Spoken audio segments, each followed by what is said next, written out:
Who was it that you said that you quoted someone, not Betty Davis, the person before? Kafka? Yeah, Kafka, who said, we have, just because you're a human, you have no choice but to be a failure or something like that?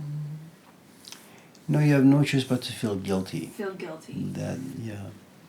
It just reminded me of when, you've said this before about a student has no choice but to disappoint the teacher.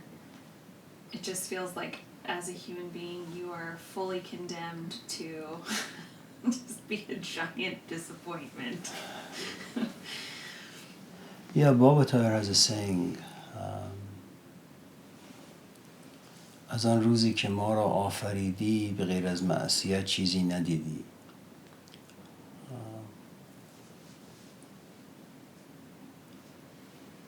خداوندا به حق 8 و 4 ز ما بگذر شطور دیدی ندیدی. That says, God, from the moment that you created us, we have caused you nothing but pain or headache. And despite all the prophets and sages and philosophers you have sent to us, just look the other way. Imagine we've never existed.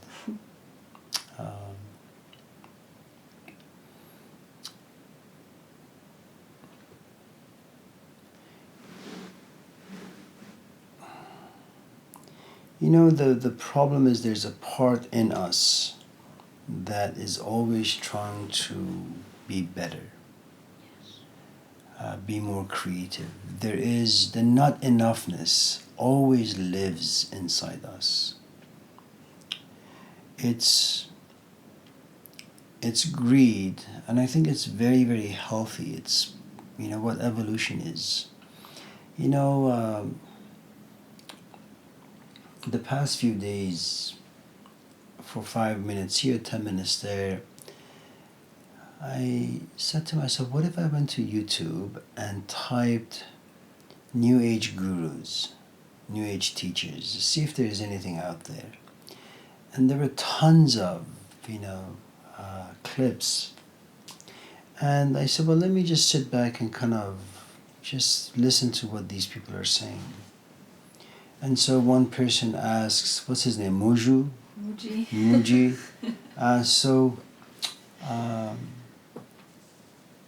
I am unhappy and I don't know why I'm unhappy. And Muji kind of said, stop. And this poor old man stopped and he says, who's witnessing that? And the guy says, well, who's witnessing that? Tell me. Who sees the unhappiness inside you? And the guy said, well, there's a part of me that sees unhappiness. Well, that's who you need to be in touch with. That's the God inside you. And this old man says, yes. Or then there is this other woman, Emily Ong. Apparently he is the companion of Eckhart Tolle. Eckhart Tolle? No, the other one, the Emily. Yeah, Emily Ong. They met some 7 years ago. Anyway, so this woman comes up and says, I just, she was in her 50s, I think. She says, I went out with this guy for 6 months and he just doesn't reply to my calls and I'm really quite heartbroken. And this woman looks at her and says, yes. Are you ready now? And this woman says, I think so. So you're ready to go all the way back to your childhood? Mm-hmm. Yes, I think I am. Okay, then let's begin. And so I'm sitting and listening to all of this rubbish. I'm saying, well, these are great questions that people are asking, and these are great things that these supposed teachers are saying. The problem is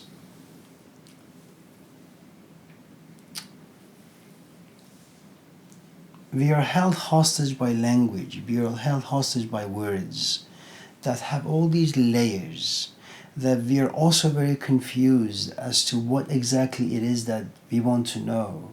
what we are asking.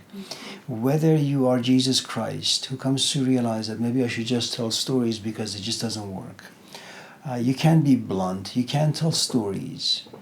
You kind of resort to this childish, who's witnessing this and who's witnessing that. And I think everybody's really trying so hard to come up with a language that's precise, it's like when you take your car to get a diagnostic check to realize where exactly or why is it that your car doesn't start, And I think when someone comes to you and asks a question in a very serious and sincere way, what they're saying is, my engine is not working, man. I want to wake up and be happy, but the engine of happiness is not working. Now, whatever you want to define as happiness, I want to think well, but that's not working. I want to speak well, that's not working. I want to have a relationship that's relatively healthy, it's not working. And I think if someone is asking you a question, there are a couple of things. First, it really is such a difficult thing, first of all, to be human and live in a very complex psychic system. Then it's also immensely complex to live in a society that's so complicated. Food, shelter, and clothing, they're no joke. Loneliness is no joke. Being bullied by society is no joke. These are problems of life. Having a job that sucks your soul dry when you come home and you have nothing left in you, that's no joke, man. Relationships, they take work, and most often they're ridiculous, but they take work. Every aspect of life you want to touch on, it is immensely complicated.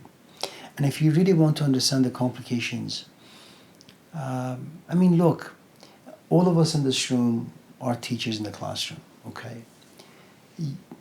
Now,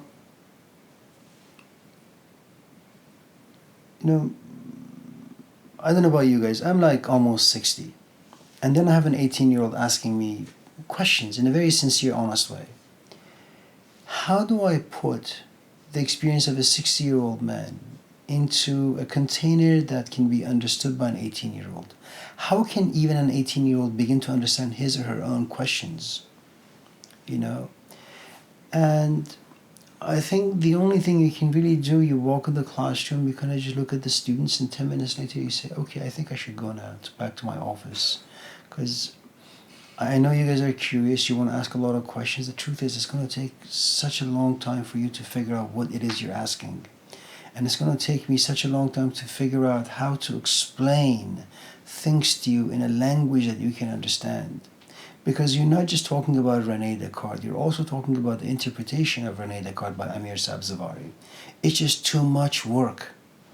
And I don't think we're at a place where we can kind of do this work in a way that has much value,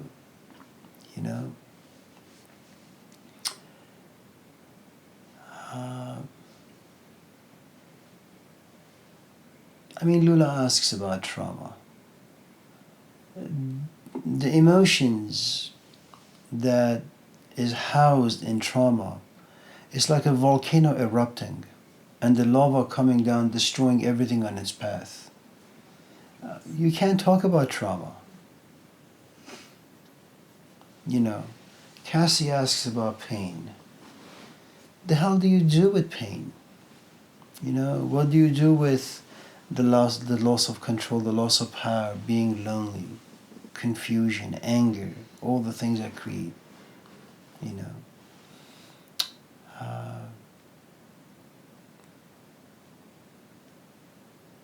I think the best person that I have come across who speaks well of the human condition is, at least in modern times, is Jordan Peterson.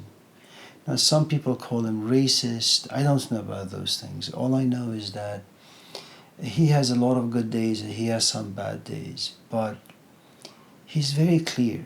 He's very precise. And you need that. Because the truth is, you know, someone hears the word trauma, and then they put 40 years of their emotions into this container called trauma.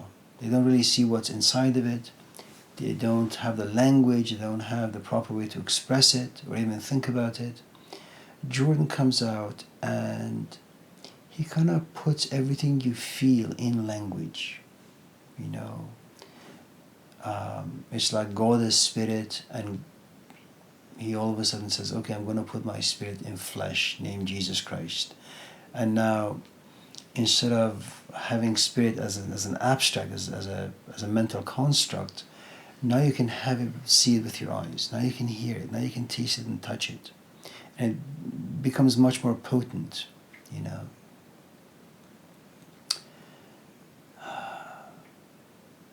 And I suppose in some ways you could just consider this entire phenomenon as a, you know, as a joke.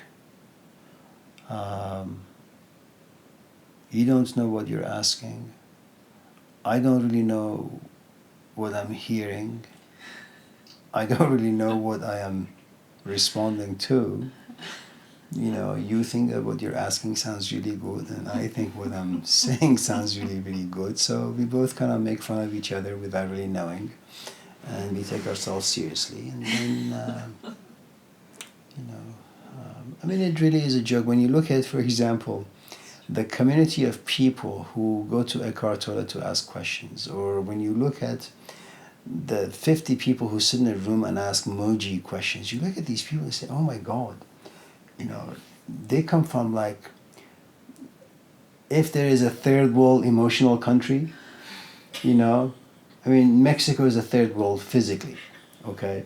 Now, when you look at the people, you know, or India or the Middle East, I mean, these are all third world. You look at the people who live there or who are, like, in there trying to ask questions, say, who are these people? Where are they from? Why the hell do they look this way? They're disgusting, you know? This guy hasn't combed his hair in like 20 years. The other guy is, you know, old. He should be at like Costco trying to buy a, you know, a coffin on sale. But he's somewhere and asking these ridiculous questions. Come on, man.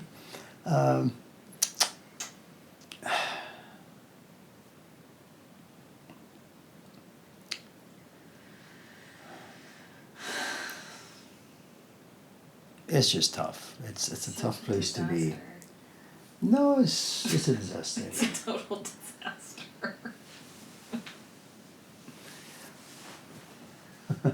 Amir, the guy you just said was George Peterson? Jordan. Jordan? Jordan. J-O? Jordan. Jordan. Oh, that one. That Yeah. guy? You Yeah. like that guy? Yeah. No, I'm just saying it because I've heard some of, I mean, Well- I think I've kind of accidentally, and I find him, oh wow. Well, there are, I think, different stages, okay? First you become really good, and you become really good because you're a great student.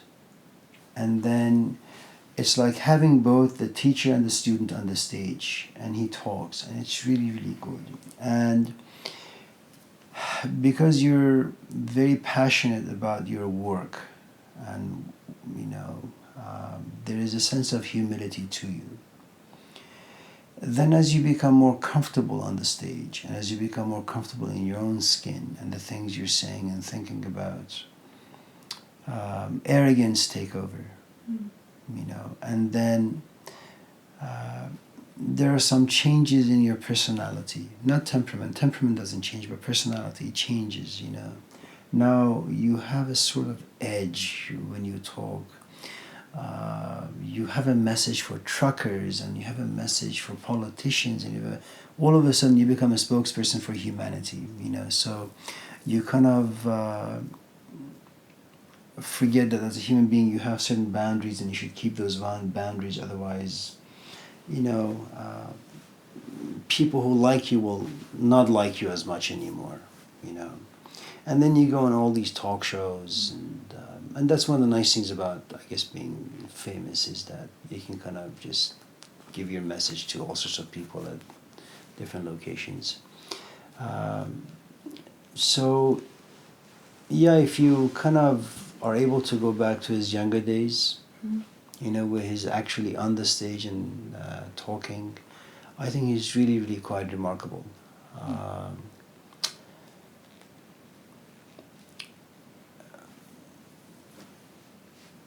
He says that he can do a lot of things.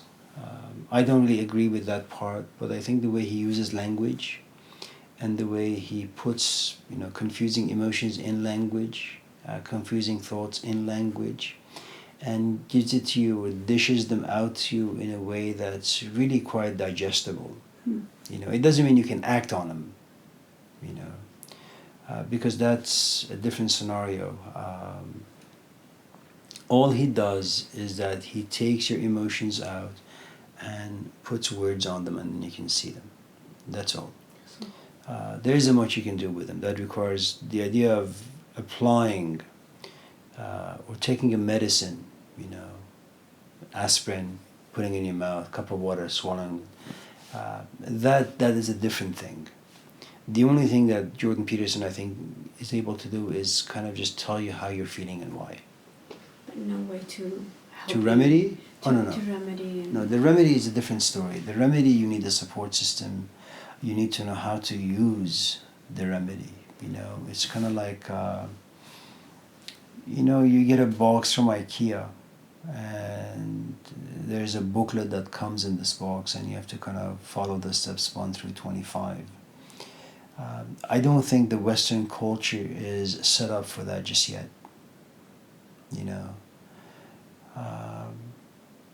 What you have in the Western culture is you have an issue, you take your issue to someone, that person tells you what your issues are, and then gives you these concepts as to what you should do. You should go home, you should do A, B, C, D. And they don't talk about the fact that as a human being you have sloth, you forget that you in fact need friendships and support system to keep this momentum going. And so after a while it just gets lost.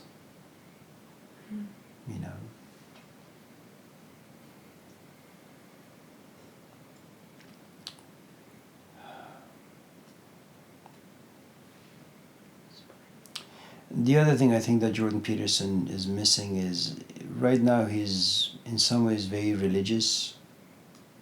He's, if not religious, at least very spiritual. The problem is that the Western culture is not spiritual. So you don't have the language. So when you talk to people about spirituality or religion,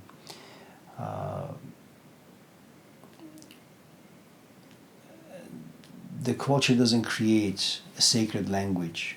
It doesn't create sacred images, privately or socially. So you wouldn't know really what to do with some of the things that he says. It may work for himself, but no one else, I don't think.